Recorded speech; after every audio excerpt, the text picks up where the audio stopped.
Welcome back. Now that you have enough knowledge about how steganography works, let's get started with the practical part. I'll show you a tool called Steghide, which is a steganography program that is able to hide data in various types of image and audio files like JPEG, BMP, WAV, or AU file formats. Steghide uses a graph theoretic approach to steganography and can be installed on Linux, Windows, or macOS. On Kali Linux or any other Debian-based distribution, you can simply install Steghide by executing apt install Steghide.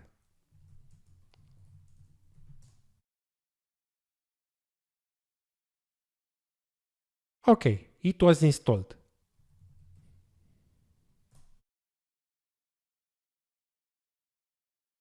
We notice that it has a lot of options. In this example, img.jpg will be the cover file and Julius_Caesar.txt the embedded file. I want to embed or to hide this txt file in the JPEG image. At first, the secret data is compressed and encrypted. Then, a sequence of positions of pixels in the cover file is created based on a pseudo-random number generator initialized with the passphrase. The secret data will be embedded in the pixels at those positions. If those positions do not need to be changed because they already contain the correct value by chance, are sorted out. For audio files, the algorithm is the same except that audio samples are used instead of pixels. By default, encryption algorithm is Advanced Encryption Standard, which is an extremely strong encryption algorithm. If you want to dive deeper into how Steghide works, read Xman page. This is Xman page. You'll find here a lot of information. For the following example, I have as a cover file the same picture you've already seen in the previous lecture. I took it by myself using my phone. Inside this picture, I'll embed the tragedy of Julius Caesar by William Shakespeare. I've downloaded it from the Gutenberg project as a text file. This is the Shakespeare's play. I recommend you to have both files in the same directory, the directory where you'll execute Steghide. I have them in the home directory of Kali user in another directory called Stego. In the steganography process, the cover file will be changed, so I'll make a copy of it. I want to have the original as well. So cp, the file, and the copy will be named img_original. Now both images are the same and we can always check this by calculating their hashes. Like this. It's the same hash, so the files have the same contents. Let's see what's the capacity of the carrier file, the cover file. Steghide info img.jpg. And we see its capacity, almost 140 kilobytes. Let's embed the secret file into the cover file. Steghide embed -cf from cover file and the cover file, -ef from embedded file and the embedded file, and that's all. I'm hitting enter. Now it's asking for a passphrase. Always use a strong password of at least 12 random characters, or if you use a passphrase, use at least 6 or 7 random words.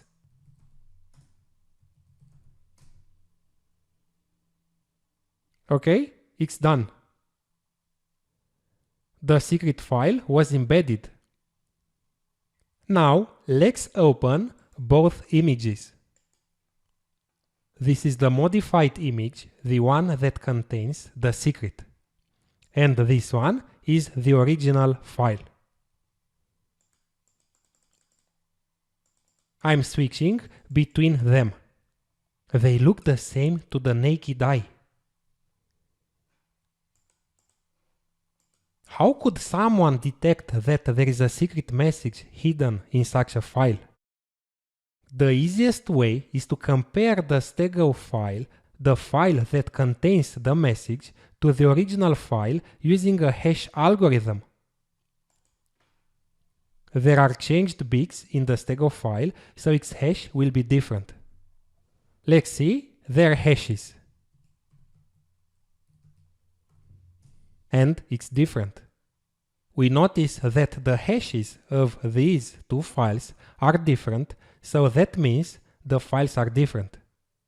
But if it's so simple to detect the existence of a hidden message, what's the purpose of steganography after all?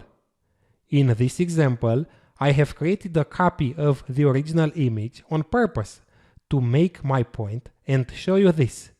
But in a real-world steganography use case, you should always use unique images.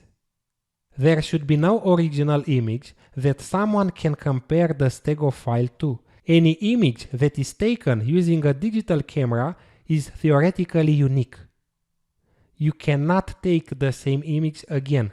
There will be a small difference in light, colors, and so on. Or a print screen could be also unique.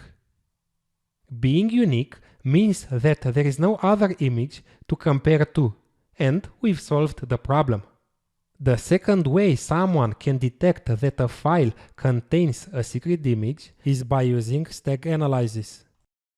Steganalysis is the study of detecting hidden messages using steganography.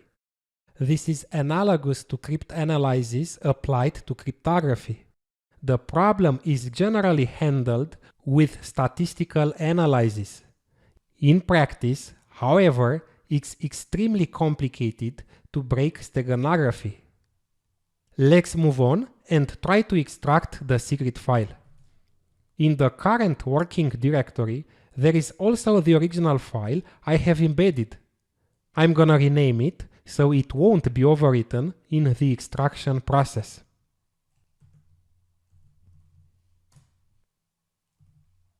Perfect. And I'm extracting the embedded file. Steghide, extract, -sf from Stego file and the name of the Stego file, img.jpg. It's asking for the same passphrase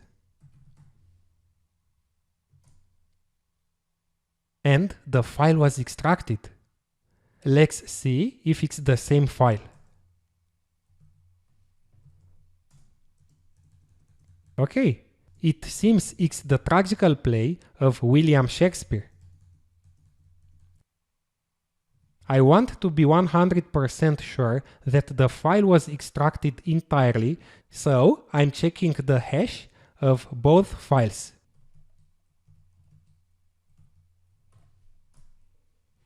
And it's the same hash, and that means it's the same file. Okay, that's all about Steghide and steganography. Thank you.